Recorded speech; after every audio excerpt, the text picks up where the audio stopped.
Hello viewers, कैसे हैं आप सब।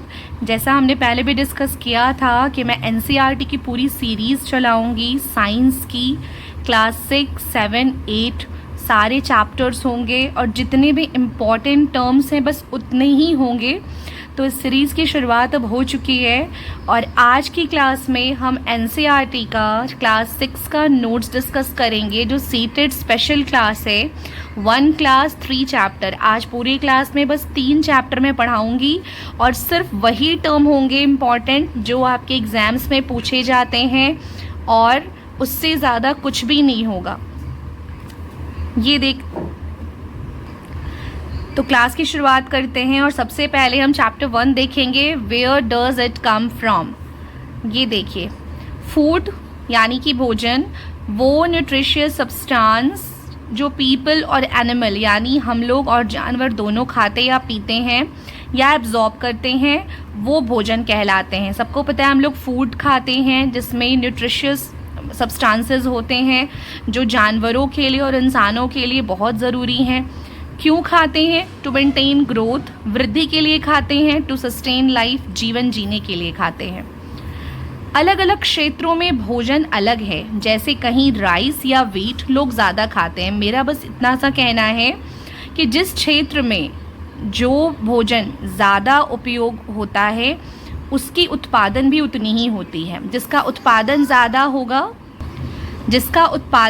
होगा हम लोग वही खाते हैं, ठीक है। जैसे जैसे क्षेत्र है वैसा वैसा भोजन होता है, स्टेपल फूड, ठीक है। अब देखिए सोर्सेज क्या हैं। 2 सोर्स है, एक हमें प्लांट से और दूसरा एनिमल से मिलता है। जो भी फूड के सोर्सेज हैं वो 2 ही हैं। प्लांट प्रोडक्ट में pulses, vegetable, fruits, oil, cereal, spices सब आ गए। एनिमल में आ गया आपका milk, egg, meat, fish, honey. अब हम यहाँ देखेंगे कुछ अदर सोर्सेज भी हैं, जैसे वाटर एंड सॉल्ट। पानी और नमक के बिना भी हम भोजन नहीं पका सकते। तो ये सारे सोर्सेज हैं फूड के। अब कुछ टर्म ऐसे हैं जिनको डिस्कस करना बहुत ज़रूरी है चैप्टर 1 में, that is herbivores, carnivores, omnivores. Herbivores क्या है? ईट ओनली प्लांट्स, जैसे goat, cow, sheep. Carnivores eat only animals, वो जो सिर्फ एनिमल खाते हैं, वो जो सिर्फ प्लांट खाते हैं। ये हर्बीवोर्स हैं जो सिर्फ प्लांट खाते हैं। कार्निवोर्स सिर्फ एनिमल्स खाते हैं। And omnivores eat both as well as plant and animal, दोनों खाते हैं ये।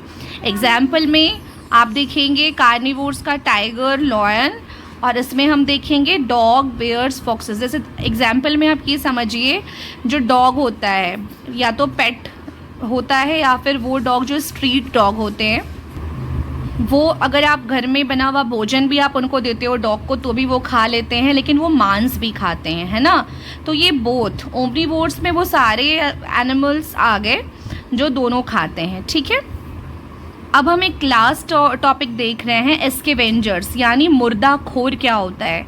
एनिमल्स जो डेड जीव जंतु होते हैं उसको खाकर ही जीवित रहते हैं। आपने जाना है ना ये बात को कि जितने भी एनिमल्स होते हैं यानी जो कार्निवोर्स होते हैं, ईट ओनली एनिमल्स, टाइगर और लॉयन की अगर बात की जाए तो वो ना शिकार करके भोजन खाते हैं। मतलब पहले उनको मारते हैं और तब खाते हैं। लेकिन वो जीव जो मुर्दा जीवों को खाते हैं, जो मरे हुए जीव जंतु कहीं पे पड़े हो, सड़े हो, गले हो, उनको खाकर ही वो जीवित रहते हैं, वो स्कैवेंजर्स कहलाते हैं यानी मुर्दाखोरी। जैसे में वल्चर, गिद्ध जो होता है, हाइना, लकड़बग्घा होता है, ये सब जो है ना मरे हुए जीव जंतु को खाता है, ठीक है। That consumes only dead organism. तो चैप्टर 1 स्टैंडर्ड 6 का चैप्टर 1 में जितना भी अभी मैंने आपको पढ़ाया वो पूरा कंप्लीट था। अब हम चैप्टर 2 देखेंगे, कंपोनेंट्स ऑफ फूड। जितने भी इम्पॉर्टेंट टर्म्स थे मैंने डिस्कस कर लिया चैप्टर 1 से। अब हम चैप्टर 2 देखेंगे। कंपोनेंट्स ऑफ फूड यानी कि न्यूट्रिएंट्स, पोषण जो होता है वो जो बॉडी को पोषण दे, नरिश करे। हमारी बॉडी को जो पोषण देता है, नरिशमेंट देता है, वो न्यूट्रिएंट्स कहलाता है। हम लोग बहुत सारा भोजन खाते हैं ना, तो भोजन में बहुत सारे पोषक तत्व होते हैं, तो हमारे बॉडी को नरिशमेंट देते हैं, हमारी बॉडी को पोषण देते हैं। तो इसलिए हम वो न्यूट्रिशन लेना हमें बहुत ज़रूरी होता है, कंज्यूम करना बहुत ज़रूरी होता है। मेजर न्यूट्रिएंट्स में क्या क्या आ जाता है?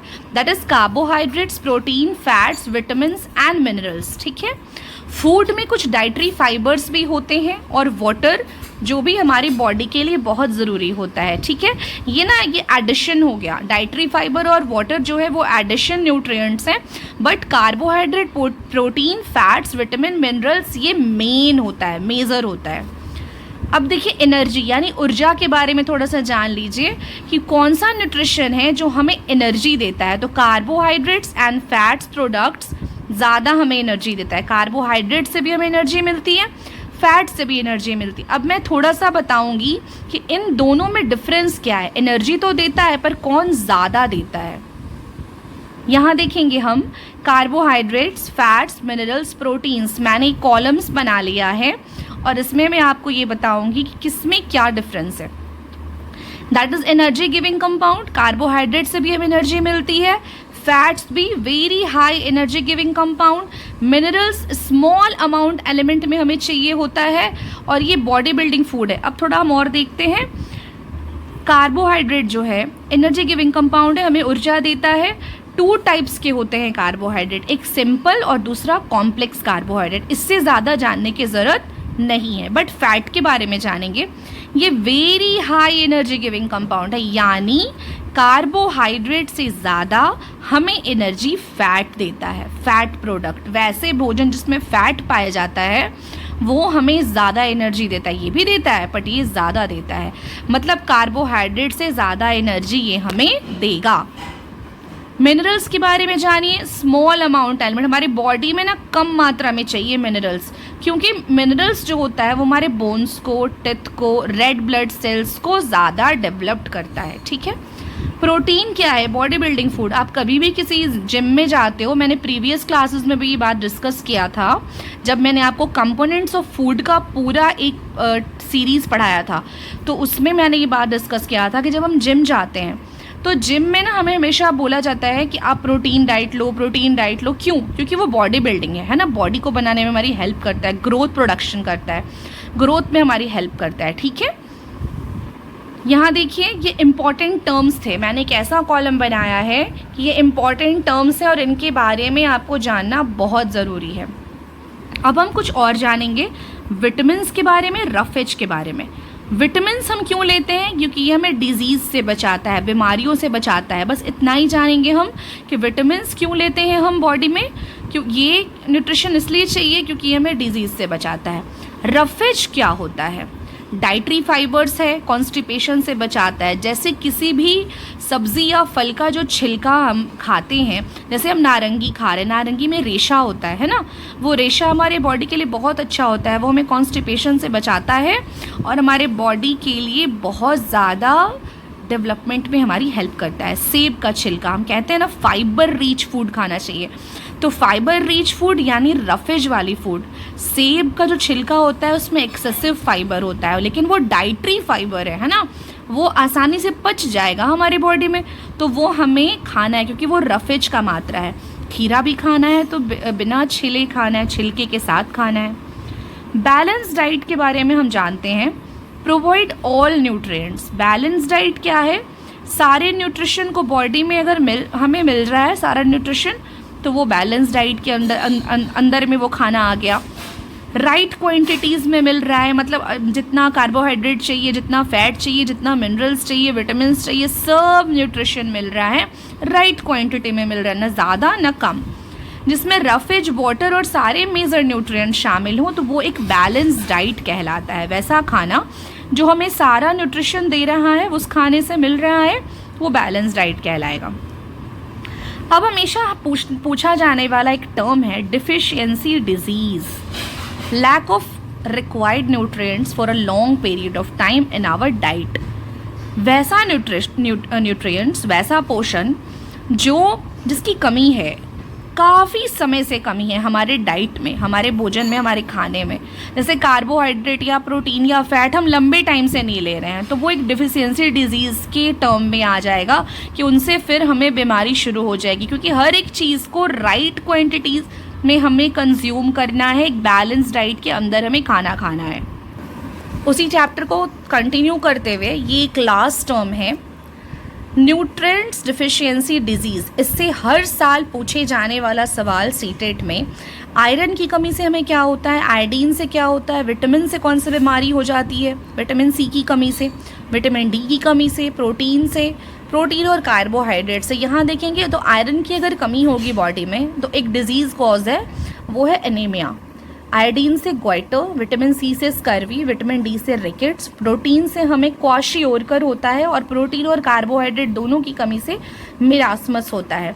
यहाँ पे मैंने रीज़न लिखा है। ऐसा जब होगा तो आपके साथ क्या क्या होना शुरू हो जाएगा। जब एनेमिक बॉडी हो जाएगी तो थकान महसूस होगी, फैटिक लगेगा, लॉस ऑफ एपेटाइट यानी भूख की कमी लगनी शुरू हो जाएगी, भूख नहीं लगेगी एनेमिक बॉडी को, ठीक है। ग्वाइटर जब हो जाएगा हमें, आयोडीन की कमी से होता है। इनलार्जमेंट ऑफ थायराइड ग्लैंड का बढ़ जाना तो ग्वाइटर का कारण हो गया। स्कर्वी यानी विटामिन सी की कमी से तो bleeding and swelling of gums, मसूड़ों में हल्का हल्का ब्लड आ जाना और उसका फूल जाना, स्वेल हो जाना। विटामिन डी की कमी से रिकेट्स होता है। ये है ना बोर्ड लेग्स, ऐसा लगेगा ना कि पैर मेरी मुड़ गई है, हर जगह से बेंट लग रही है। बेंट स्पाइन, रीढ़ की हड्डी टेढ़ी हो जाना। क्वाशियोरकर जब हमें हो जाता है, प्रोटीन की कमी से ये होता है। तो स्टंट ग्रोथ जो होता है वो बिल्कुल रुक जाता है, जो हमारे पैर हैं वो बहुत पतले पतले से लगेंगे। कार्बोहाइड्रेट और प्रोटीन की कमी से मिरास्मस होगा। तो जब मिरास्मस होगा तो लगेगा ना बॉडी में एनर्जी ही नहीं है, लैक ऑफ एनर्जी। और एक है पार्शियल एरस ऑफ ग्रोथ यानी विकास अवरोध, डेवलपमेंट रुक जाता है हमारा, बहुत कम डेवलपमेंट, हमें ऐसा फील होगा कि डेवलपमेंट एकदम रुक सा गया है। तो ये जो टर्म है ना, या तो फिर इसका एक स्क्रीनशॉट ले लो या फिर इसको याद कर लेना, क्योंकि बहुत इंपॉर्टेंट टर्म है। हर साल पूछे जाने वाला सवाल 2 से 3 नंबर का आता ही आता है। कभी कभी तो ये पूरा ही उठा के दे देता है, तो हमारा 5 नंबर है। ये समझ लेंगे आप इस चीज़ को। चैप्टर 2 ख़त्म हो गया। अब हम पढ़ेंगे चैप्टर 3 फाइबर टू फैब्रिक, और ये चैप्टर लास्ट चैप्टर है आज की क्लास में। मैंने आपको बोला था जितने कम से कम टाइम में मुझसे बन पाएगा मैं उतने कम टाइम में बनाऊंगी। एक क्लास में 3 से 4 चैप्टर में करूंगी, ताकि जितनी जल्दी हो सके आपका सिलेबस खत्म हो जाए और हम प्रीवियस ईयर क्वेश्चन पे चले आएँ। 2 टाइप्स ऑफ फाइबर्स होते हैं, नेचुरल एंड सिंथेटिक। इस चैप्टर में ये पहला पॉइंट और बहुत इंपॉर्टेंट है। फाइबर टू फैब्रिक में एनसीईआरटी में आप ये सबसे पहला टर्म देखेंगे कि नेचुरल फाइबर क्या है, सिंथेटिक फाइबर क्या है, दोनों के बीच में डिफरेंस क्या है। मैंने ऑलरेडी ये चैप्टर पहले भी पढ़ाया है, बट काफ़ी मैंने ब्रीफ पढ़ाया था। ये एकदम शॉर्ट है, एकदम टू द पॉइंट है, बहुत ज़्यादा हमें नहीं पढ़ना, टाइम ज़्यादा नहीं देना। नेचुरल फाइबर में obtain from plant and animal, वो फाइबर्स जो हमें प्लांट से मिलते हैं, एनिमल से मिलते हैं, जैसे में कॉटन हो गया, jute, silk and wool. Man made fibre, synthetic fibre को हम मैन मेड भी कहते हैं, और मैंने प्रीवियस क्लासेस में आपको बताया था कि इनको ही हम आर्टिफिशियल फाइबर्स भी कहते हैं। Not from plant, not obtain from plant and animal source, जो हमें प्लांट और एनिमल के स्रोत से ना मिले, जैसे रेयन, पॉलिस्टर, नायलन, ये हम लोग बनाते हैं, ये हमें डायरेक्टली नहीं मिलता। That is not obtain directly from plant and animal. Okay, अब हम देखेंगे fibres from plant, fibres from animal. ये देखिए, फाइबर्स फ्रॉम प्लांट में कॉटन और जूट, एनिमल में वूल और सिल्क आ गया। इनके बारे में थोड़ा सा हम जानते हैं, क्योंकि इनसे क्वेश्चंस हमेशा आता है। कॉटन, ये ब्लैक सॉइल में होता है। कॉटन का जो उत्पादन होता है वो ब्लैक सॉइल में होता है, और इन्हें हम वार्म क्लाइमेट चाहिए होता है। कौन सी क्लाइमेट में कॉटन का उत्पादन होगा? वार्म क्लाइमेट में। जूट के बारे में हम जाने, ये हमें जो जूट होता है ना, ये हमें जूट प्लांट के स्टेम से मिलता है, ठीक है, स्टेम यानी तने से मिलता है। वूल, वूल के कपड़े बुने जाते हैं यान से, और यान क्या है? एक प्रकार का धागा है, ये शिप से हमें मिलता है और पतले थ्रेड के जैसा होता है। Silk, silk thread is obtained from the saliva of an insect called silk worm. ये क्वेश्चन कितनी बार आ चुका है कि सिल्क वॉर्म के किस चीज़ से हम सिल्क को बनाते हैं? तो सलाइवा, ठीक है, सलाइवा का इस्तेमाल करते हैं हम सिल्क थ्रेड बनाने के लिए। और ये कहाँ से मिलता है? तो सिल्क वॉर्म, जो एक प्रकार का कीड़ा है। नेक्स्ट देखेंगे point that points to remember, fabrics are made from yarn. Fabrics कैसे बनते हैं? यार्न के द्वारा बनते हैं, यार्न से बनते हैं। जो भी फाइबर से ही बनता है, यार्न यानी धागा, ठीक है, धागे से हम फैब्रिक्स बनाते हैं और जो किससे बनता है, फाइबर से ही बनता है। अब हम कुछ प्रोसेसिंग पढ़ लेंगे, जैसे वूल की प्रोसेसिंग, एनसीईआरटी में ये पूरा दिया हुआ है कि वूल की प्रोसेसिंग कैसे होती है, कैसे वो बनता है। शेयरिंग, ग्रेडिंग, कार्डिंग, स्पाइनिंग, इनके बारे में आपको जानना बहुत ज़रूरी है, क्वेश्चंस इनसे भी बनते हैं। प्रोसेसिंग ऑफ वूल में फर्स्ट है शेयरिंग। इसका प्रोसेस क्या होता है, सबसे पहले हम वूल को शिप से रिमूव करते हैं, यानी जो भेड़ होती हैं उनसे वूल को रिमूव किया जाता है, तो इस प्रोसेस को कहते हैं शेयरिंग। अब है ग्रेडिंग। ये कौन सा प्रोसेस हो गया, सेपरेटिंग फ्लीस ऑफ वूल, यानी कि जो वूल हमने शिप से निकाला, इस वूल को सेपरेट करेंगे, मतलब हटाएंगे, इनसे वून को, फ्लीस को हटाएंगे, उनको हटाएंगे, इसको कहेंगे ग्रेडिंग। कार्डिंग का प्रोसेस क्या होता है, wool wash and dry and pass through the roller. देखिए ग्रेडिंग का जो प्रोसेस होता है, इसमें हम फ्लीस को सेपरेट करते हैं, यानी ऊन को सेपरेट करते हैं। कैसे उनको सेपरेट करते हैं, जो डैमेज होता है, मतलब उनको हटा देते हैं और अच्छे वाले ऊन को साइड करके रखते हैं। कार्डिंग का प्रोसेस ये होता है, कार्डिंग का प्रोसेस ये होता है कि वूल वॉश करना है, ड्राई करना है और एक रोलर से उनको पास करना है। ये रोलर जो होता है ना, इसमें दांत की तरह मतलब वो निकला हुआ होता है और इससे वो पास होकर के निकलता है, मतलब पूरे तरीके से स्ट्रेट होकर निकलता है। स्पाइनिंग, ये सबसे लास्ट प्रोसेस है वूल बनाने का।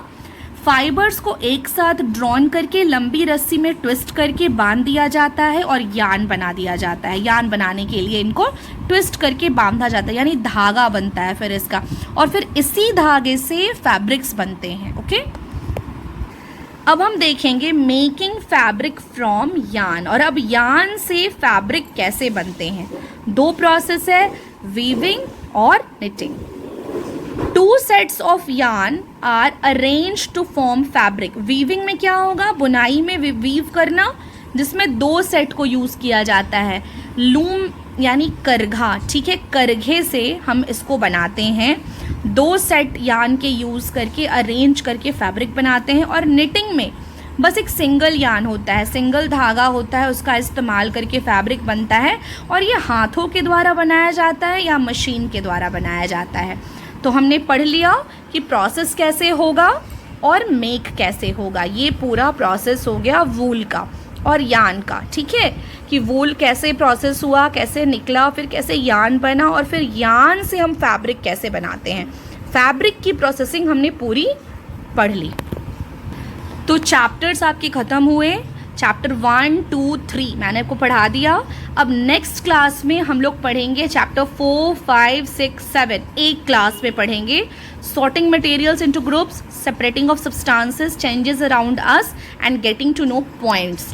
नेक्स्ट क्लास में हम ये 4 चैप्टर कंटिन्यू करेंगे और उसकी भी नेक्स्ट क्लास में वैसे ही मैं 4 करा के आपका स्टैंडर्ड 6 का एनसीईआरटी पूरा ही ख़त्म कर दूंगी। 3 से 4 वीडियोज़ में, आपको हर एक चैप्टर के लिए सिंगल वीडियोज़ लेने की बिल्कुल ज़रूरत नहीं है।